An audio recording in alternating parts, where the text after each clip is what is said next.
السلام عليكم. طبعا بعض الناس يقول لك اشترك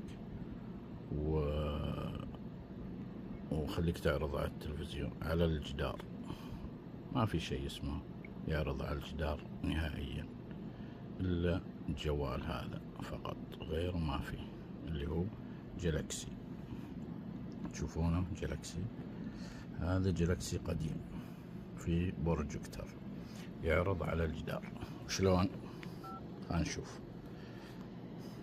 هذا الجهاز وهذا الجدار، هذا الجهاز وهذا الجدار.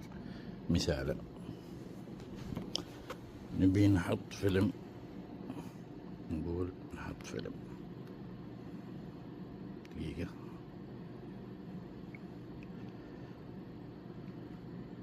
ندخل على البروجيكتر هذا، ندخل على اللي هو، ترى فيه مميزات كثيرة يعني. على العموم فيها كشاف، إذا بغيت تشغل كشاف ملون، تبغى هاللون أبيض، أو تبغاه مثلا، خلنا نشوف اللون الثاني،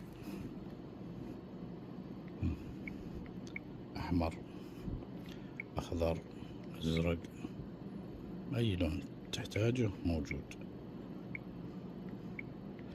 طيب نطفي كشاف، نرجع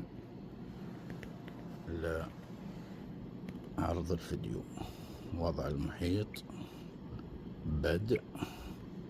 الحين فيلم كرتون هذا على الجدار، تشوفون هم تطفي شاشة الجوال ويعرض على الجدار.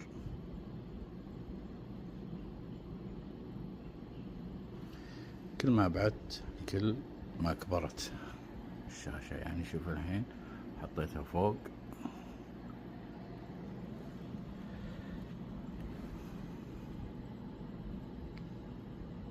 نرفع الصوت،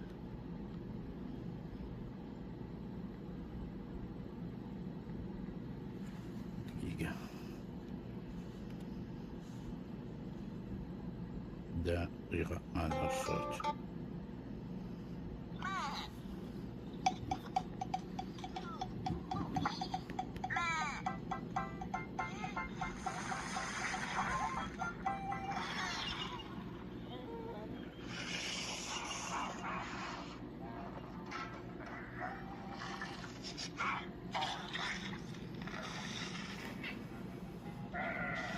طبعا طافي الشاشة، يعرض لك من نفس البرج.